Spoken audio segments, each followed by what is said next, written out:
in England, I believe, with my then boyfriend, later husband, Barry Bostwick. And I got the call saying they wanted me to play this part, and it was a terrific part. So of course I accepted it. Um, I do have one very prominent memory, and that is of Mr. T, Okay. because he was well known for wearing a lot of jewelry. That was part of Yes. his thing, right? A lot of gold, a lot of diamonds, gold, everything. My family was in the diamond business in New York City. My father, my grandfather, um, and so Mr. T. So I was around it my whole life.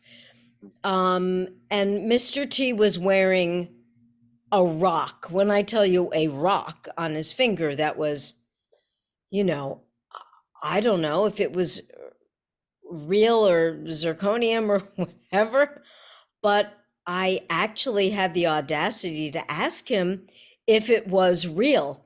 And Yeah. he looked at me like he wanted to, tear my head off. He's like, "What do you think? Of course it's real." I'm like, "Whoa, okay." And to this day, I still don't know if it actually was real. If it was couldn't have been a very high quality diamond, let's put it that Yeah. way. It wasn't like the diamond that, Richard Burton gave to Elizabeth Taylor that was what, like $3 million. I'm sure it was not. But that was a very prominent memory. Um, I think because I'm small and kind of ballsy that I actually asked him that. I think nobody probably asked him that. He kind of gave me a break, and because I'm a female, but he didn't like it. I couldn't tell if it was an act from him or if he truly didn't like it, because he was that kind of person. He was actually very nice to me otherwise, so I don't know. I also remember my grandmother, who I was very, very close to my whole life. She's since passed, but she always knew and loved George Peppard and had, like this crush. Oh my God, such a handsome man. And asked me if I would get an autograph for Okay. her. And How did that up go? to that point, yeah, I'd worked with a lot of, very famous, successful people, and she'd never asked for an autograph. So I thought this is special for her. And he was so lovely and Okay. so handsome. And, he was just wonderful. Really, really sweet man. Yeah. That's interesting, Stacey, because an awful lot of actresses, and especially female actresses that appear on the A Team, have either had good things or bad things to say about Mm, George Peppard. The two sort of sure. main sort of leads, Marla Heasley and Miranda Curcho, who played Amy Allen, not very nice things to say about Mm, George and his mm, perceptions about female actresses as leads on TV given shows in terms of that.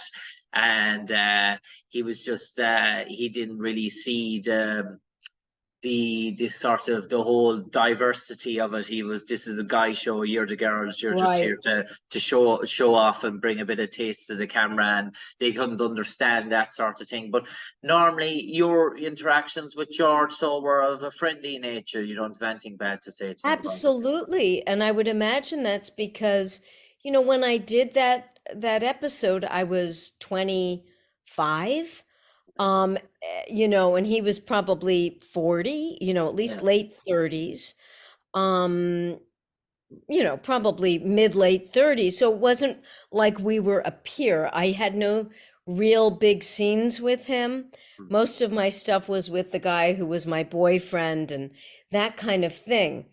So you never know what goes on when you're having love scenes or romance scenes or anything like that. So I was, it was different. I would have been seen as younger and a little more innocent and not certainly not a peer that way. Yeah.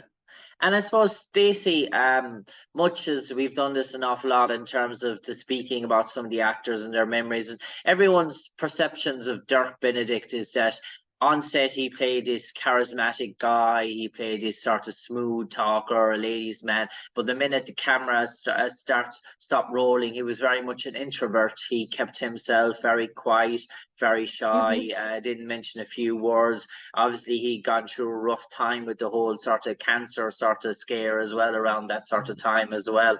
But Dirk was Yeah. a guy that apparently that was totally different by all accounts to the character he Mm. played on screen. Hmm. If you met him in real Hmm. life, you wouldn't be saying that's a different person completely. Was that your Right. own summary of Dirk Benedict, or do you get Yeah, to speak to him at all? very much so. He seemed kind of maybe shy. Yeah. Yeah.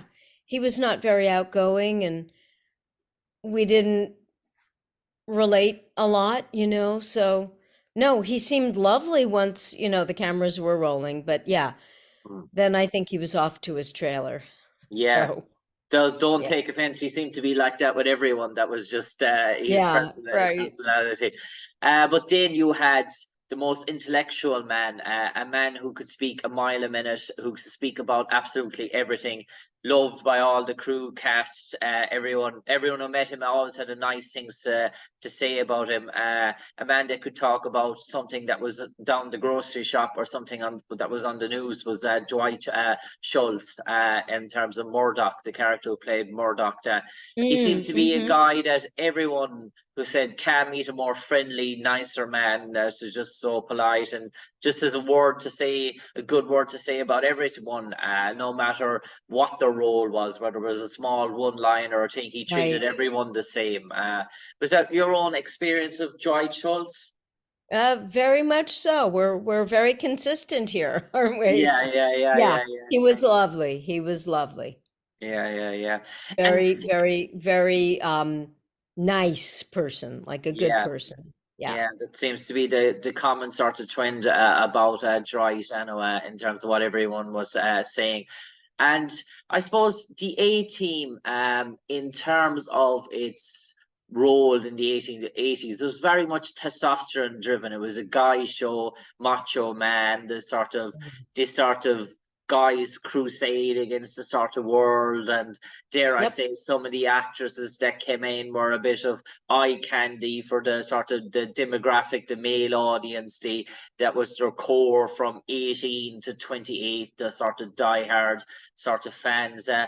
What did you find of those shows in the 80s? Did you like doing guest appearances on those guy type shows? Did you find them fun? Did you find them intriguing? Or were you just trying to say there's maybe too much bravoism or too much, let's say, testosterone running through these sort of series? Well, in shooting it, I didn't, because my role was so different, I wasn't eye candy on Yeah. that one. I've been that, on other shows, but um I love men, so I love being around men, love joking, all of that. So I've always worked really well with crewmen, with, the guys in the on the crew, making dirty jokes, all that stuff. Yeah. I love that. So I didn't find it offensive. We're also talking about a very different time. We're talking about a time when it was okay to be harmlessly flirting with other people, when, it was just a very, very different time. And the roles of men and the roles of women were much more defined, right? Yeah. They become very, very blurry now, for good or bad, it doesn't matter, but it's very different. And there are so many boundaries now that we didn't have in those days. So you could make, comments or whatever. I grew up in New York City. I found it, flattering or, irritating, but I never was offended. It was like, that's how it was, right? I grew up, guys would make comments, make wolf calls, whatever. So being on a show where it was somewhat macho, I didn't mind that. I did a guest spot on Chips, also a fairly macho show. Yeah. But I liked that. I mean, I didn't have a problem with it. I think when we watch those shows today, we can see a lot of chauvinism, a lot of things that today we look at very differently, right? That are crossing boundaries, and young people would certainly be offended. But in those days I wasn't. I loved it. It was great. Yeah. I think people are too super conscious these days anyway, sometimes for their own good. But Stacey, in terms of playing that particular character, a unique sort of role in terms of a blind sort of person, did you obviously, when you found out that gig and you found out you had landed that role, did you take time away to probably research the role and research how you like to present that on screen? Because this is a different challenge. It's going out on a big, massive cable TV show all across the United States and Canada. And you're probably thinking to yourself, I want to do good by the blind community. And in terms of if there was anyone with a similar condition or that might be listening Mm. in or hearing, that they might say that's an accurate portrayal. Were you sort of conscious of that when you were sort of shooting that episode? Um, that's a great question. I knew it was a challenge, and yet somehow it's very strange to say. But I feel like I instinctively knew how to play it. I instinctively knew. Also, growing up in New York City, as I want to mention, you encounter a lot of people Mm. with their canes or with their dogs and things like that, just constantly. So people, who do have impairments like that are out and about in New York. Um, as opposed to if you're living in a suburb and you're really not encountering people like that, right, on the same daily basis. So I feel like I instinctively knew what it was like to be blind, or at least how to play it. I didn't have much prep time. As I said, I was in England, and excuse me, Barry was shooting something, a mini series there, and I got the call. So I left early to do this. I had like a few days before I was on set. So it was just one of those, I don't know, Okay. like, the angels come down and you go, okay, I know how to do this. I know what this is like. And yeah, where you're talking to people, you can't make the same eye contact, obviously, because you don't Yeah. know where their eyes are. And so it's just that off a little bit. Okay. Um, I don't know if I could do it today, but I could do it then. I hope it was an accurate enough portrayal. Yeah.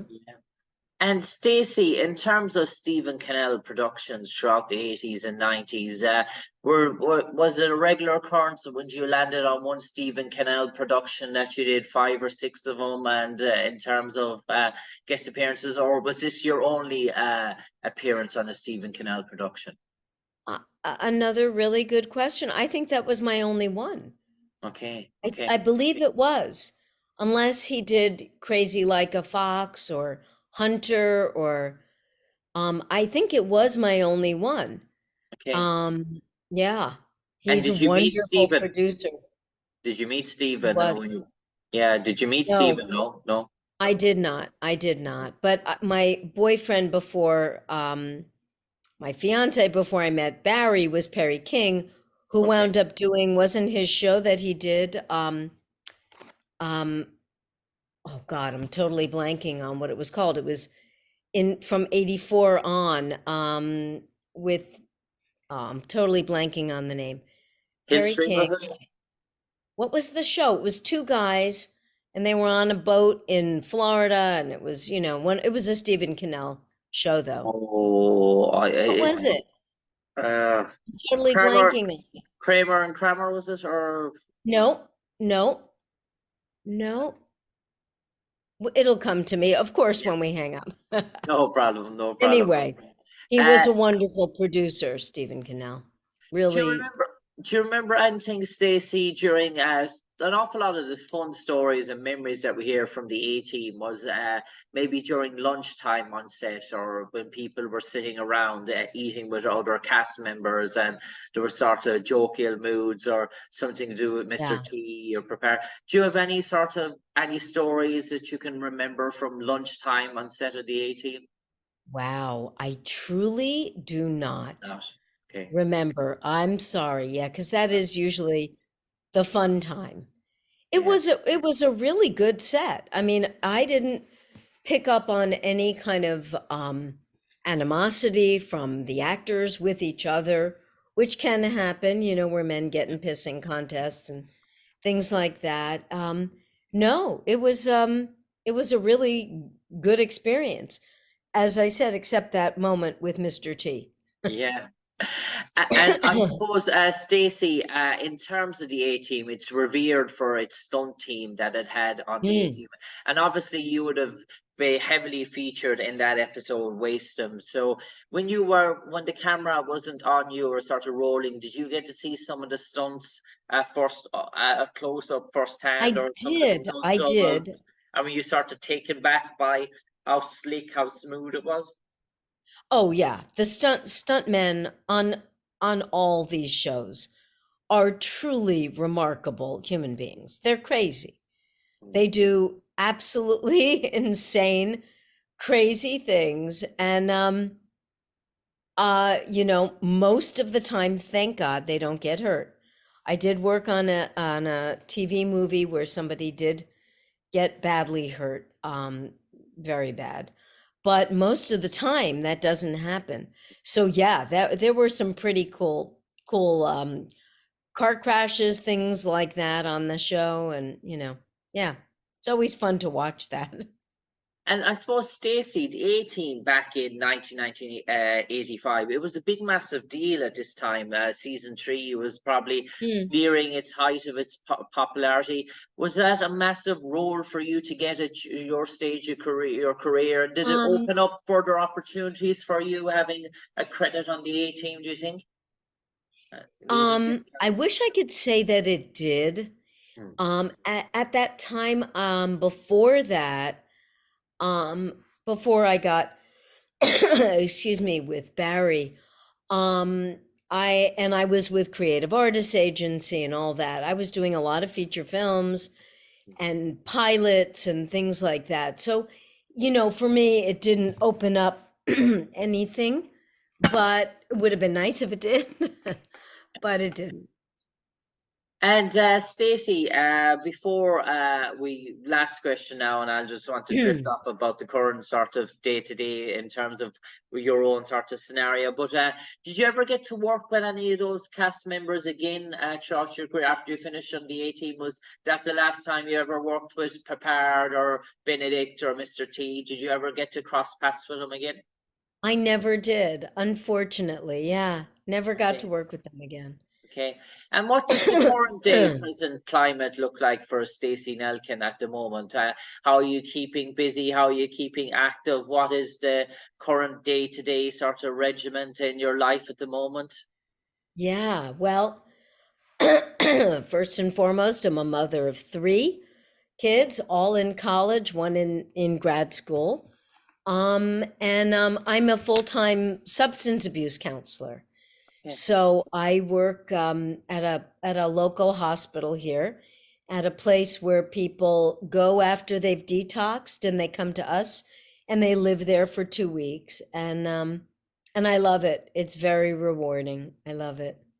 Okay, very fascinating indeed. And Stacey Nelkin, now for the final 30 seconds, if I can come to you, and maybe you can summarize your time on the A Team playing Lisa Perry on the episode Waste 'em, which appeared on cable TV all across the United States on March the 5th, 1985. It was season three, episode 21.